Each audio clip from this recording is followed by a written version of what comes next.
Hello, friends, and welcome to episode number 106 of Nostalgia Talk. One of these days, I'm going to lose track of what number I'm on, but I don't know if that'll ever happen because I always say welcome to whatever number the hell this is. But one day it's probably going to happen because I've done so many of them. Anyway, I'm James, and joining me today is Mark DeCarlo. Hey, James, how are you? I am quite well. It's great to have you here. It is good to be here. I like the picture of Zoot behind your left shoulder. One Oh, of my favorite Muppets. I know that none of the listeners can see it, but Mark can. I have a picture of Zoot from the Muppet Show in my room that was given to me when I was in junior high. I was part of a club, and I was in the 8th grade. This was my last year of junior high, and because we were going to high school after everybody in the club got gifts as kind of like little parting gifts, and they just handed it to me. They're like, a Muppet. I was the only one who knew who it was. No, he's definitely one of the cooler Muppets. Absolutely. Sax player. Mm-hmm. Now, for anybody who doesn't know, Mark is an actor and also a television host. A lot of you guys, if you're listening to this right now, you'd know him best as Hugh Neutron, the father of the title character in the Nickelodeon Jimmy Neutron series. And in addition to that, he also has been in live action stuff. For example, hosting the TV show Studs. He has appeared on Seinfeld, Jonas, and he's done voice work for Planet Sheen, Back at the Barnyard, and lately he's been doing Jimmy Neutron's dad again for various Nickelodeon stuff. So, Mark, welcome to Nostalgia Talk. It's a pleasure to have you here. I feel like I'm walking down memory lane, James. Oh, stick around.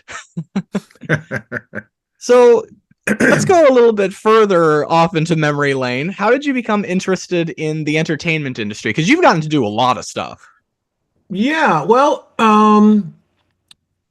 I've always been kind of a funny kid, I think. I did pageants and things in grade school, and then when I got to high school, my best friend, Chris Fay, his two older siblings were on the main stage in Second City in Chicago. So we were, I don't know, 13, 14. What are you when you were a freshman? You're 14. We would Yeah, freshman. Yeah, that's correct. Yeah. we would we'd go downtown Chicago and sneak in and watch the show. And when I realized that people were getting paid to do funny stuff on stage and that was their whole job, I kind of decided that's the direction I want to aim at. So I started doing comedy and theater, and I did stand up at UCLA. And when the Second City came to Los Angeles in the late 80s, I was one of the founding members of the theater out here and Nice. found that kind of improv is my thing. Wow.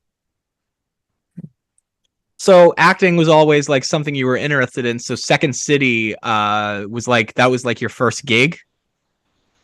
No, I had done a bunch of commercials, I think, and Okay. things before that. That was my basically my master's program.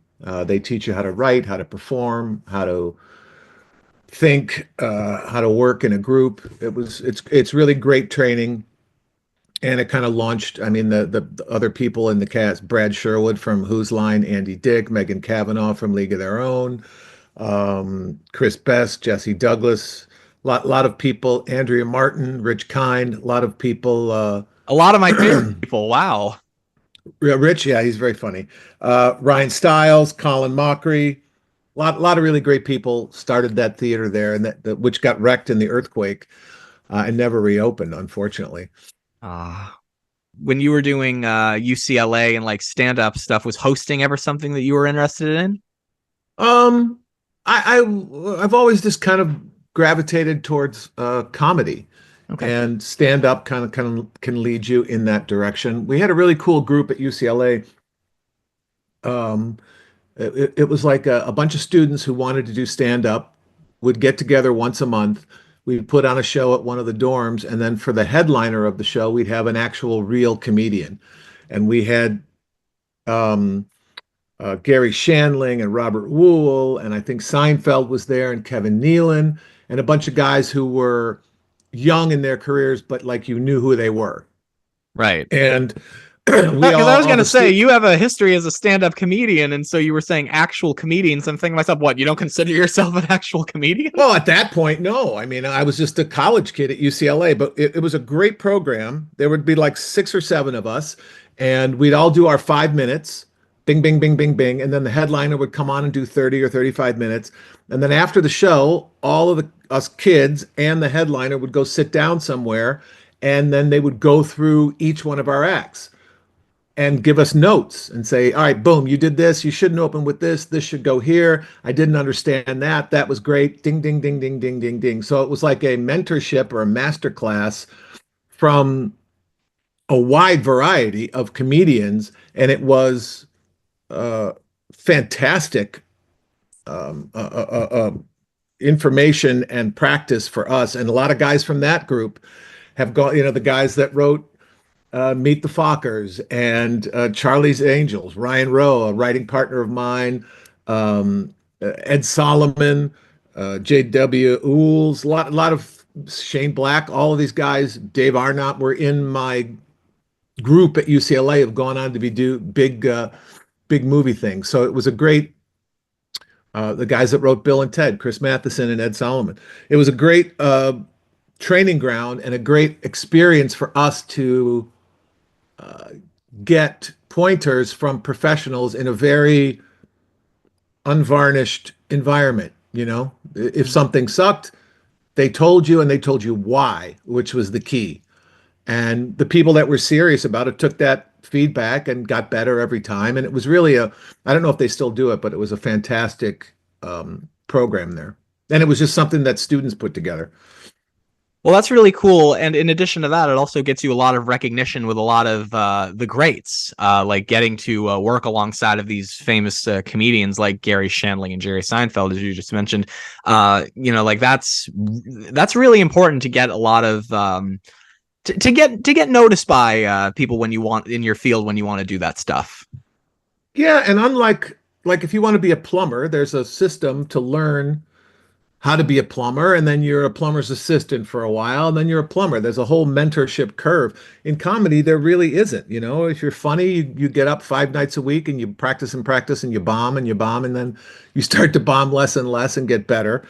So this was really a great introduction to professional comedy through these guys who were kind enough to share their time and, more importantly, their opinions and insights with a bunch of college kids.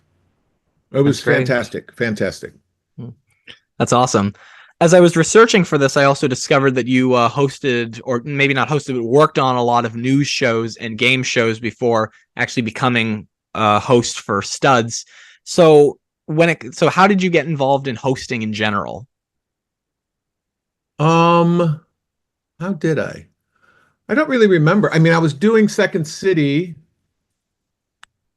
I was making a living as an act. I won the month after I graduated from UCLA, I went on a game show as a contestant and won 6 figures.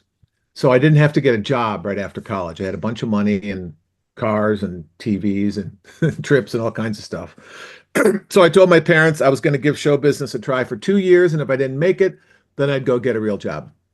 And during that 2 years, I started booking commercials and little bit parts. I did I think my first commercial was a non-union commercial for one of those party talk lines. There's a party on my phone. And started making a good when you can't go to the party in high school, you have to call on the phone. Exactly that. Well, this is back in the day. This was, everything was black and white and analog.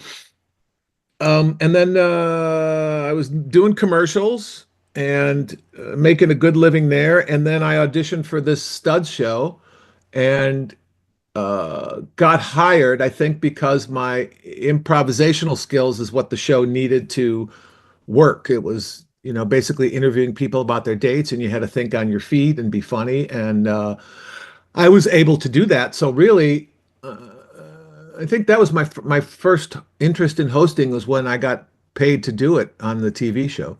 Wow.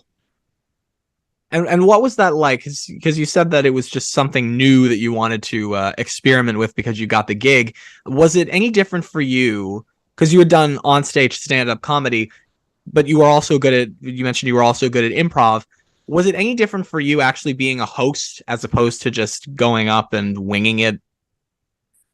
No, I mean it's basically the same skill set, right? If Okay. you're in a group and you're doing improv, you're listening to what people are saying and then you're responding as your character. The difference was my character was me every day, Right. and the other people in the cast were these horny single people who had had dates and had lots of things to talk about. So it's really um, it's about listening. They say acting is reacting. The same thing in improv. You have to be able to listen to what the person is saying and then process it and then come back with something that either moves the conversation along or is funny. And that was basically what I had been doing. I had an improv group here before Second City called the Frayed Knots, and we had a weekly residency at the Comedy Store and at the Improv and at a place down in Long Beach, which is 25, 30 minutes away from Hollywood. So we were working 3 or 4 nights a week, and we're kind of in a groove. So the hosting thing was a an extension of that same muscle, if you will. And Okay. we would shoot 6 shows on a Thursday, 6 shows on a Friday, and then I'd be off for 2 weeks, and then we'd shoot 12 more shows. It was a factory. We did 600 episodes, and it was a ball. It was really fun. That's quite the schedule, doing 6 shows every day. And like, I'm gonna confess, I've never seen Studs. I didn't know about it until I started researching for this. How long were the episodes? Half hour, Oh my and we god. never did any overtime. We always we brought it in on time, which was uh, made the show very profitable. Um, But it and sounds we like it was would crazy pacing.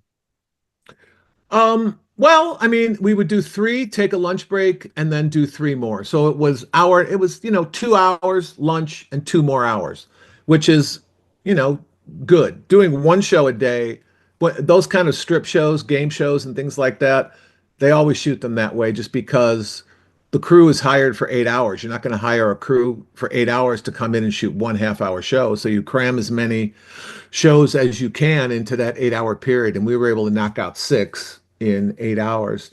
So that made the show very financially attractive to the Fox station group. And we had a live audience. And that was the key. And we had a great warm up man by the name of Mark Wahlberg, who's currently hosting Temptation Island and has hosted a bunch of other shows. He was on Antique Roadshow, and he would keep the audience uh, geeked up and ready to go. And he and I have been good friends ever since then. Very funny, very talented dude. And it was like doing an improv show with cameras. So it was similar to what I had been doing, but amped up, just because the audiences were bigger and louder, and people saw it. It wasn't Yeah, just in the because club. you were used to being in front of an audience as a stand-up comedian. Yeah, It's just now the world was going to see what you could do. right. Exactly. Yeah. I mean, um, I don't know what I would be doing if I came up today. I think I would be doing TikTok and stuff. But the difference is there's no audience on TikTok, right? You get Right. likes and but there's no you don't You don't see the audience. or hear them or feel them. I Hmm. mean, working in clubs, working in comedy clubs, instantly if a joke you wrote that afternoon is funny or not. Hmm. Instantly. And you learn how to it's like music. You learn how to feel where the crowd is going. You ride that wave and you're able to play them like an instrument. And it's very much an exchange of energy between the performer and the audience. And that I love that. And it was the same thing with Studs. And it was great. The club work turned out to be really good prep for what I've gone on to do. And plus, with TikTok, if a joke works or not, the way that they tell you is by leaving it in the comments. Like, that's the reaction. Yeah, and also just from I walk around and I see people on their phones all the time. People don't really pay attention to it.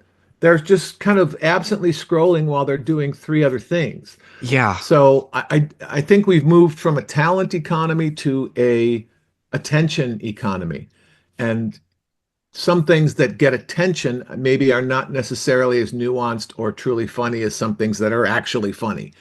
So, attention spans are collapsing, and that's just the way of the world. But I've seen it happen time and time again where these TikTok people get a television show or a stand-up special or something, and they're not particularly good because they haven't had the experience to work a live crowd. And Right. sometimes it works and sometimes it doesn't. Performing is it's a wild career. You have to be resilient and really have no other skills, which I qualify on both counts. Fair. So, as I stated in the intro, a lot of people know you best, of course, for your work in voice acting, most specifically, of course, doing the dad on Jimmy Neutron and a Mm-hmm. bunch of other stuff with Nickelodeon after that. How did voice acting become an interest of yours? Oh, I used to wake up at 7 o'clock in the morning to watch Bugs Bunny and Friends every Saturday morning. I mean, when I was a little kid, there was no Cartoon Network, there was no Boomerang. If you wanted to watch cartoons in Chicago, you had to wake up on Saturday morning, watch the Bugs Bunny show, or wake up early before school and watch the Ray Rayner show, and he would play the Looney Tunes, the classic Looney Tunes cartoons. And my theory is Chuck Jones set the sense of humor for the second half of the 20th century. The timing in those Yes. cartoons, the anarchic ethic, the weirdness in them was Mm-hmm. so, and they were made for grown-ups. Right. They were shown in theaters before real movies. So Mm-hmm. the sensibility is very sharp and clear and funny. And there's the coyote runs off the cliff. There's that moment where he's like, wait a minute, ah! That And he timing. doesn't even try to get out of the way. Like he's just like, okay, I'm No, gonna die any second. exactly. But that timing, that millisecond of, uh-oh, Chuck Jones and Friz Freeling, those guys in, invented that universe of comedy. And I think, anyone born after 1950 uh, just kind of internalized that comic timing as the definition of what's funny.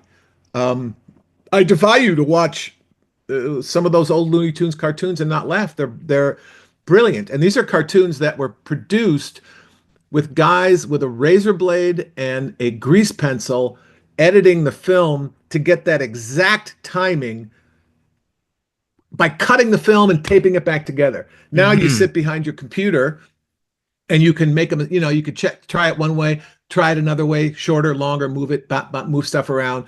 Much more, much easier to do it than back then. So these guys Mm-hmm. were inventing this new language of comedy. They were creating it with literally Stone Age tools, and it worked. Mm-hmm. I think it's really amazing what they were able to achieve.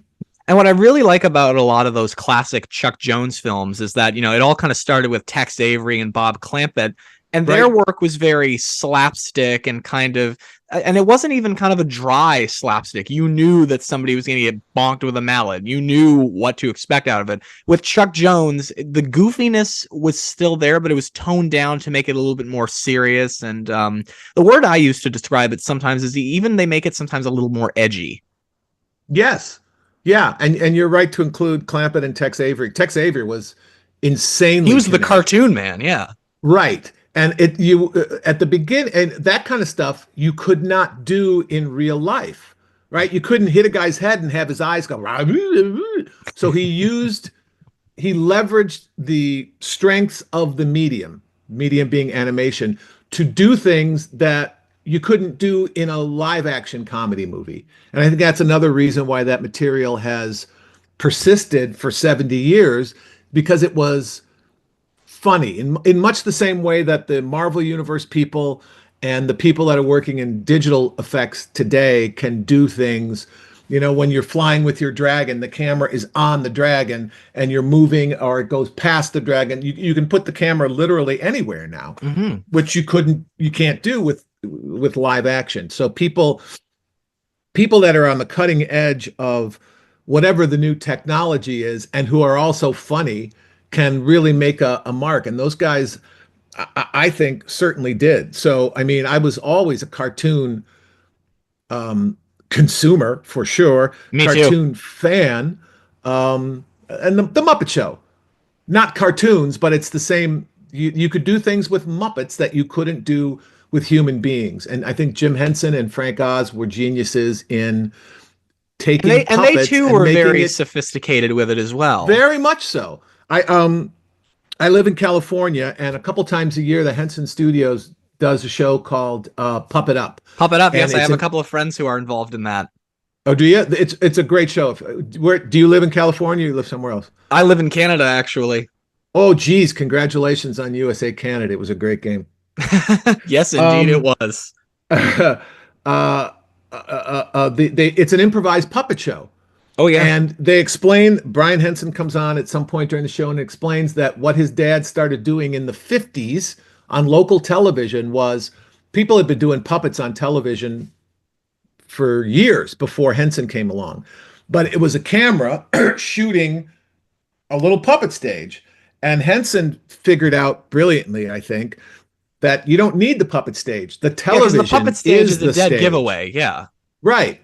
So he pushed in and made the television the stage, which changes the whole dynamic of what the puppets can do. You're watching it in your it seems like a little adjustment, but you know, clearly it was a work of genius. And plus he was a funny dude, and Frank Oz was a funny dude, is a funny dude, Oh and they yeah. were able to build out that universe with that conceit in mind. And it, you know, it changed that technology, puppet technology, animation. It's all the same. So I've been a fan of it, and I guess a student of it my whole life. And back when they were putting Neutron together, I mentioned I was doing my improv group called the Frayed Knots. We were playing. We had 3 standing gigs every week around town, and one of the producers of Neutron came to see one of our shows, and he kept coming back. And then at one point he said, "Hey, we're doing this pilot for this show about a nerdy kid, and we need someone to play the dad. And you know, would you want to come in and read for it?" And I said, "Sure." And I said, "My friend Megan Kavanaugh, who I was in Second City with, I think she'd be good for the mom." So we went in and we auditioned together, Hmm. which I think was a huge advantage because we could play off each other. We knew each other. She's funny. You probably know her as Marla Hooch from League of League of Their Their Own. She Own. did, Yeah, that's a great film. yeah, and she did a bunch of Mel Brooks movies too. So she's funny as hell. We go in there, and my idea for Hugh was, all right, you got this genius kid and this sharp mom. DNA tells you the dad's a genius too, but what if he's just a total idiot? I thought that was funny, and that he would just be a clueless, kind-hearted, like child almost. And so I played it that way, and you know, I guess they liked it. And you know, we did 100+ episodes and the movie and a bunch of games, and it's been uh, a very popular show because, like the old Batman TV show, it appealed to children and it also appealed to adults simultaneously. There was stuff in every episode that grown-ups would get that kids wouldn't, and then there was stuff just for the kids that the grown-ups could tolerate instead of watching the Teletubbies, which drives every grown-up insane. Unless you're me. Right, okay. I interviewed one of the Teletubbies last year, so Did you really? yeah, Nikki Smedley. She and I are still friends. We still talk. Oh, that's cool. I Hmm. don't mean to disparage the Teletubbies, but it's certainly a show that is aimed exclusively at Exclusively young at little children. kids, yeah. And that's Right. something that she and I were talking about because when I booked her on the show, my sister and her girlfriend were here, and I got the confirmation from her And I said, we got another one. That's how I always tell my family I got a guest to come on Nostalgia Talk. And they said, well, who is it? And I said, Nikki Smedley. She played Lala on the Teletubbies. And that's a show I hadn't watched in a long, long time because I'm in my mid-20s. Oh, God, that feels weird Probably saying. a good thing that you're not still watching it, James. But it's a cute show, and it was sophisticated. And when we're talking about like sophistication for its audience, well, I mean, it's young children. I mean, they're communicating with them on a level that the kids would understand. Right. Yeah, I don't mean to knock it. I was just using it as an example of. Yeah, no, I know what you meant. The Batman TV show was brilliant in that it was funny to grown-ups and funny to little kids. I watched it as a little kid, and I knew it was funny, and I also knew there was stuff in there that was funny that I didn't understand, but I liked it anyway. And now you watch it today, and I think Adam West is a comedy genius, as he proved weekly on Seth's show. And my on my and my sister, she says, well, what does Lala even say? Because it's the way I kind of figured it. Yeah, pretty much. And I told Nikki that story, and I said, well, Lala's simple vocabulary is uh-oh or a hit-oh and bibbly cheese. which is what she told me was Lala swearing. Fair enough. Apparently that was in the script. Lala swears, so she had to make up her own. Yeah. I am glad adult content. I am glad that you brought up how you got Hugh Neutron, because that was going to be my next question. You said that you were asked to be a part of it. Did you have to audition for it? Yeah, no, he had me come in and read for it, and that's when I grabbed Megan and we went in and read together. Okay. And another reason I think the show has sustained its popularity is we were all recorded together in the room together. And which is a rarity in voiceover. Yes, more. It was a rarity then. Now it's extremely rare. I just did a Loud House a couple months ago, and I was the only person there, and it's not as much fun. And it also, with the cast that we had on Jimmy, you got Megan Cavanaugh, Mel Brooks person. You got Rob Paulson, who plays Pinky and What Yakko, and was one of the funniest humans on the planet. Oh, Jeff Garcia. And one of the nicest too. I met him at a con. Oh, he's a total jerk. Rob Paulson, everybody hates him. Really? I mean, he treated my family so he is like Gandhi. I've seen him at Comic-Cons spend 25 minutes talking to like a young kid in a wheelchair who comes up to him with tears in his eyes because he's so excited to meet him. He is making phone call. He is one of the nicest he's probably the nicest human being I've ever met. He's Rob great. Paulson. Oh yeah, and he's also hilarious. Oh he's yeah, hilarious. He treated my family so kindly. Yeah. That's what he does. We also had Jeff Garcia, a Mexican stand-up who's really, really funny. Candy Milo, who plays Granny and a bunch of the people in the Looney Tunes universe. We had all these people in the show, and then Debbie Derryberry playing Jimmy, who, like Seinfeld on his show, is not the funniest person on the show, but it's the hub of the wheel that everyone rolls through. Right, Carolyn Lawrence plays Jimmy's girlfriend. She's also the squirrel on SpongeBob. So it was a really entertaining, funny cast, and we all read together and in the same room at the same time. So we would do every scene we would do as written, and the writers I think were brilliant. Steve Banks and Gene Grillo. These are Emmy Award-winning writers who were turning in fantastic scripts. We would do every scene word for word, and then we would go back and we do a crazy pass. And on the crazy pass, you could do whatever you want. You could say whatever you want. You could improvise. You could add stuff. And that's when we would all just like, all right, here we go. And the idea was to be as funny as you could and try and break other people up or just come up with weird stuff and throw it into the mix. And I don't know why more shows don't do it, because it doesn't really cost you anything. It costs you 5 minutes.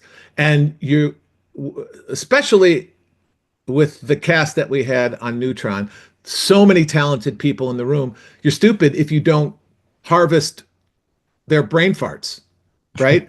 and stuff that they want to throw in. And to the producer's credit, I would say any particular episode was maybe 10 to 15% stuff that we came up with improvised in the room, and they left it in. Lots of times writers are very proprietary about, well, I didn't write it, don't say it. I've been on shows where, oh, you said and instead of. Please redo that. Okay, I will. Curb, same thing. When I did my Curb, Garland gives me a piece of paper with my name on it, the character's name on it. And Mhm. he's like, all right, you're Albert Mayo and you're Shaq's manager. And I said, well, what is the scene? He's like, we'll figure it out. And then the whole thing is improvised based on a really broad plan for the episode. So they welcome people that can improvise and throw stuff in, as did the Neutron team. And I think that's one of the reasons it's been never really out of the public consciousness since we started. I've got a movie coming out this year called Ooh. Pinocchio and the Water of Life that I wrote and produced. And it's kind of a reboot of the original Pinocchio story from the original book. And that's how we recorded it. Fred Tatasciore, who plays the Hulk, and Yosemite Sam plays the bad guy. Uh, Rob and Maurice LaMarche, who are Pinky and the Brain, they play rats in it. Candy Milo's in it. Megan's in it. Um, It was uh, basically a full-on reunion. Wow. Sort of Phil Lamar, Tom Kenny, a lot of really funny people. So we did the same thing. We recorded the scene, and myself and my UCLA buddy Ryan Rowe wrote the script, right? So we would record the scene as written, and then we all did a crazy pass. And in the final cut of the movie, 20% of it was stuff that people made up, which I think is spectacular, right? I'm Mhm. paying you to come in and read, and you're giving me material. Thank you. That's why you're here. You're funny. You're a funny person. You make me laugh. Um, and just seeing watching Mo and Rob work together it's very entertaining, just from a personal point of view. They're very funny. Again, Canadian, Maurice LaMarche, That's right. Canadian. Mhm. So, from my understanding with Jimmy Neutron's origins, is that at first, because I remember the show, I used to watch it on. We didn't have Nickelodeon in Canada at the time. We do now, but most Nickelodeon content aired and still does air on a station called YTV. So that's where I saw Jimmy Neutron as a kid. Uh-huh. And so I remember the show, but my understanding of it is that it started out as a feature film, which Yeah, kind of served as, I guess, a sort of, yeah, I guess it would be a pilot for the TV series. basically. Yeah. Was Yeah. there a difference for you in terms of doing it as a movie? No. Okay. The first thing we did was a 2 or 3 minute teaser, basically, for the character. The character was called Jimmy Quasar or Johnny Quasar, something like that. And then Okay. Motorola was going to sue them because Quasar was the name of a TV, so they changed it to Jimmy Neutron. And then Megan improvised James Isaac Neutron in one of the early sessions, so now he has a middle name. Um, I so love we did that. the I short. love that. We did the short. Steve Odenkirk, the creator of it, along with John Davis, gives it to Nickelodeon. Nickelodeon loves it, and I think they say instead of doing a TV show, we're going to do a movie.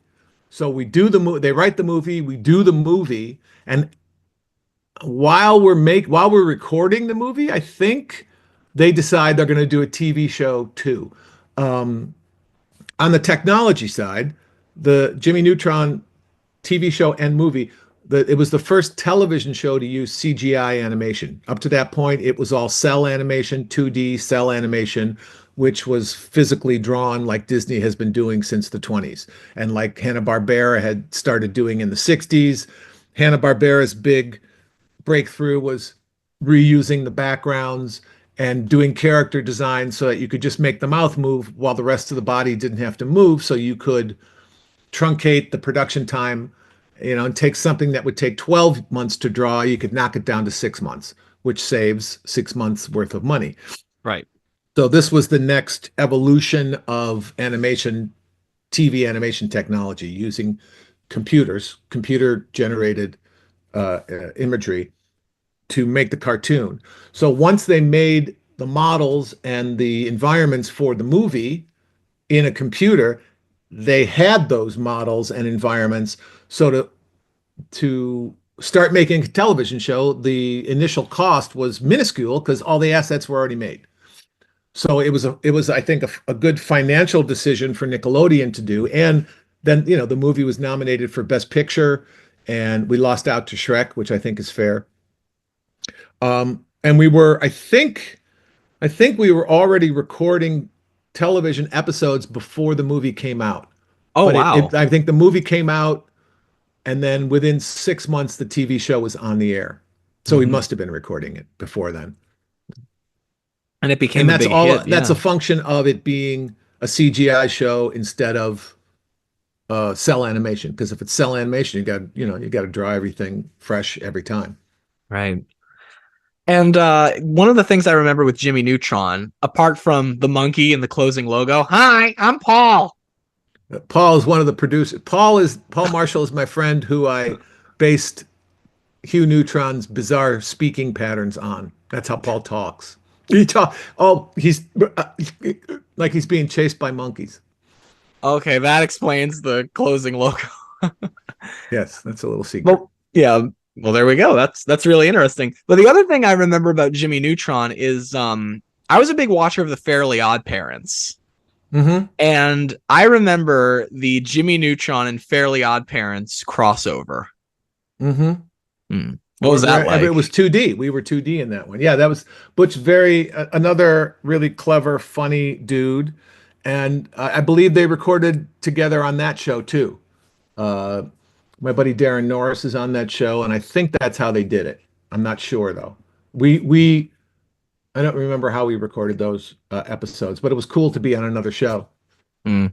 And have like the worlds collide, as you said, having the Jimmy Neutron cast in 2D and having the Fairly Odd Parents cast in 3D. That was a really, really because it really does look like it's from two different worlds in terms of the way that it's made. And same with SpongeBob and Loud House, Rugrats, like because they're created by different people. Like Mm-hmm.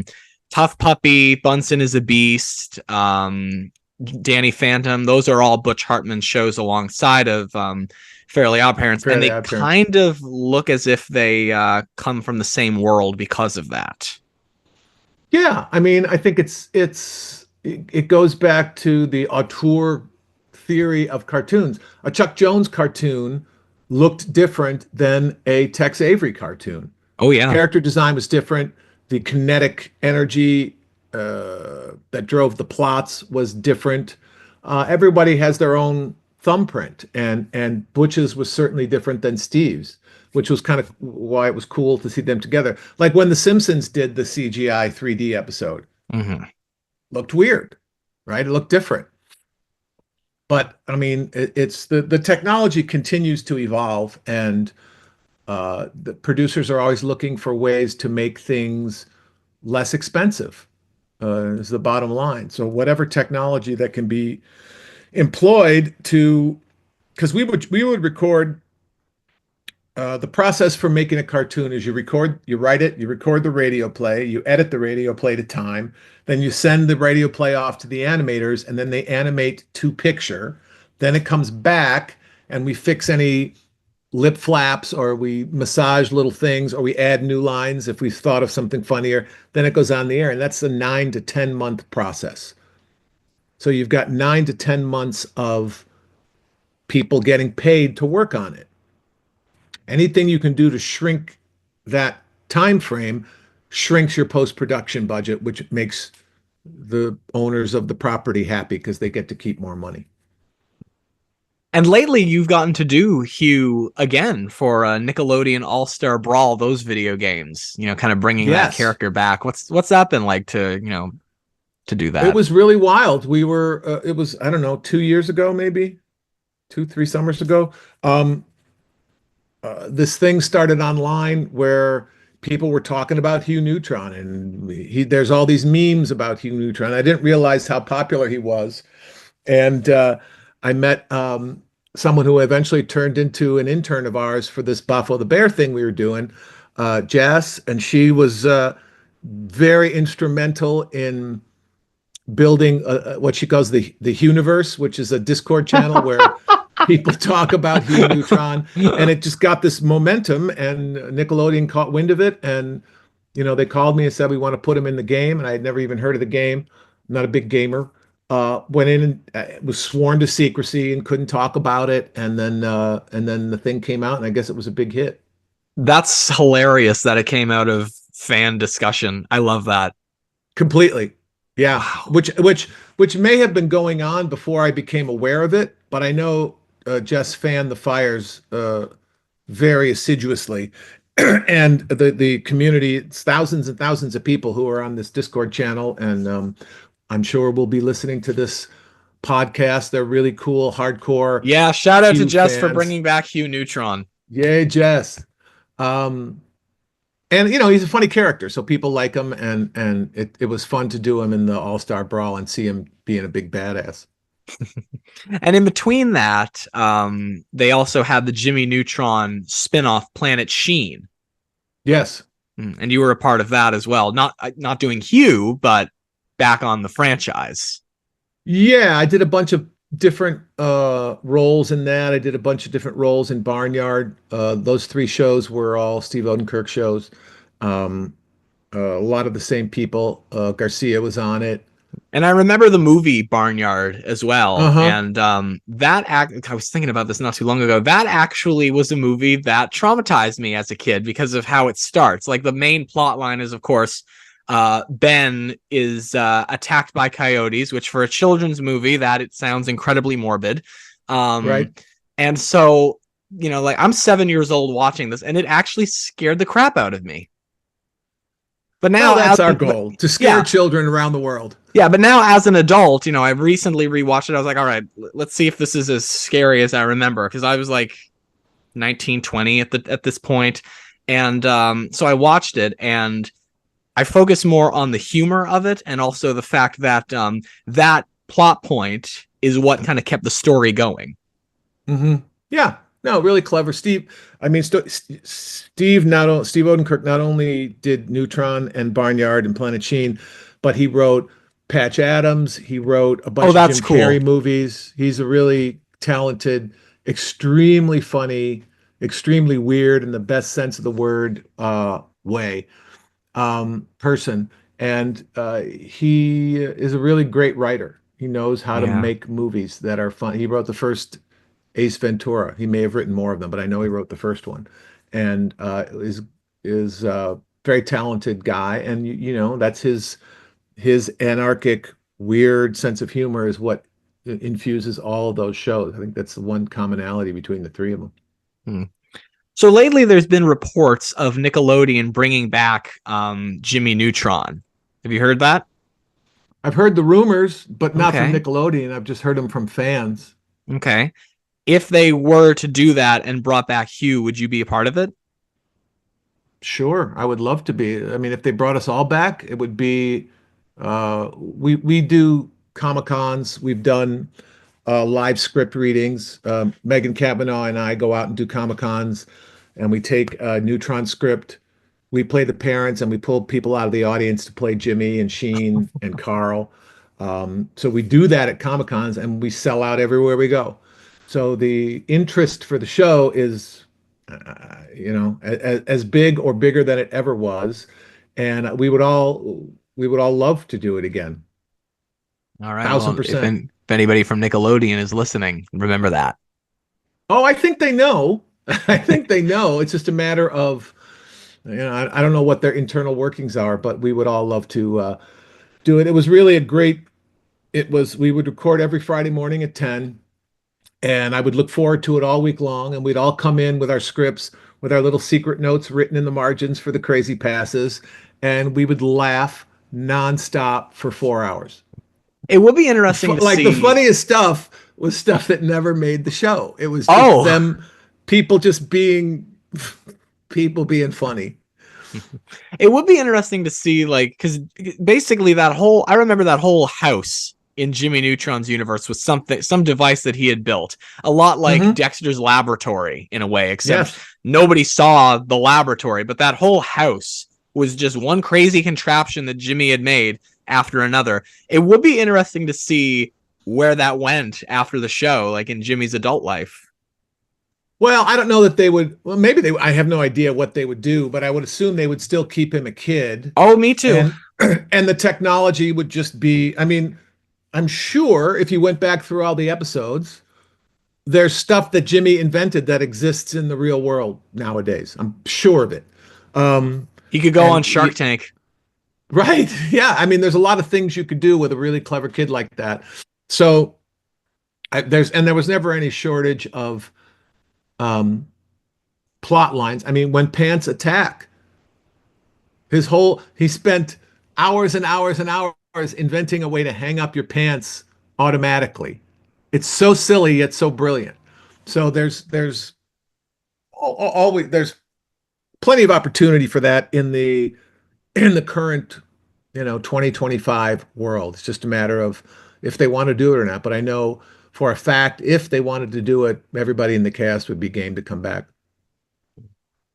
So moving on from Jimmy Neutron, as I said in the intro, and you were talking a little bit about getting to know Jerry Seinfeld, you made a guest appearance on Seinfeld.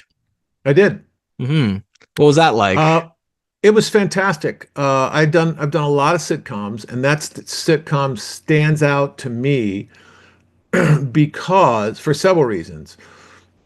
Larry David and Jerry were the creative forces behind that show. They were the first guys there every day. They were the last guys to leave. They were constantly writing and working really hard to keep the show their vision. They've earned every single dollar that they've made from that series. Um, and it really impressed me that the four leads, typically if you're working on a sitcom, the leads of the show, if they're not in a scene, they're in their trailer goofing around. But what I saw the week I was there is when there were two of them on stage and two of them weren't in the scene, the other two would be sitting there watching and going, "Oh, wait, why not try this, try that, give him the ball, you should say that line." It was a team approach to every single scene. So you had Jerry and Larry, you had the other actors, all those brains focused on making this scene sing, and zero ego, zero anything bad. It was just what's best for the show, what's best for the characters. And by the time I was on, everyone knew their character very well. Mm-hmm. So it was really impressive to me to see how hard and focused everybody was on every single scene. And as an actor, it raises your game, right? It's like, man, these guys are working this hard. I got to be good. Right. And another show that you guested on was the Disney Channel series Jonas, featuring mega stars the Jonas Brothers. Yes. Where you weren't playing a character, though, you were playing yourself. Was I really? That's what I saw on as I was researching. I don't this, remember. you know. I remember being on the show. Okay. I'm a big Jonas Brothers fan. Who's the main guitar player? Joe? Oh, Kevin. Kevin. So I had not really known about the Jonas Brothers at this point, and I get booked to come on the show, and we're hanging out during the week, and Kevin and I start talking about music, and in my mind, I'm thinking, here's this teeny bopper dude who probably knows nothing about music, and he's handsome, and he's on a Disney show, so he's riding the wave, and he probably doesn't even play his own instrument. And he goes, "Oh, let's go back to my dressing room." Go back to his dressing room. He's got an orange crate with Led Zeppelin, Beatles, Hendrix, all these Clapton, all these guitar heroes, and he turns out to be a serious musician and someone who had studied rock and music and was very focused on the craft and the history of it and where it's from, where it's going. I was super impressed by those guys. Super impressed. I saw them about a year ago, and Kevin is usually just always walking around playing guitar while Joe and Nick are singing, but you can see Kevin's energy on stage. Like, he is having a ball when he's on stage, and I love it.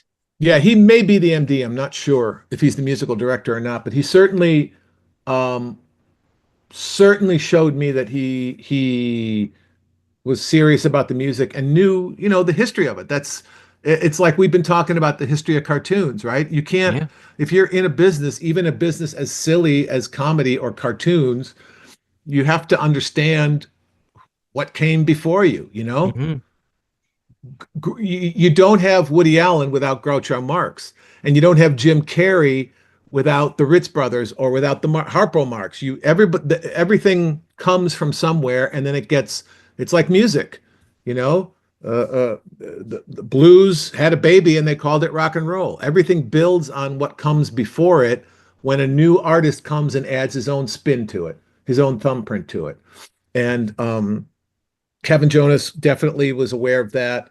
And I think any creative endeavor, you're not working in a vacuum. You're working, um, you're working in a line of artists, and you gotta earn your spot in that line.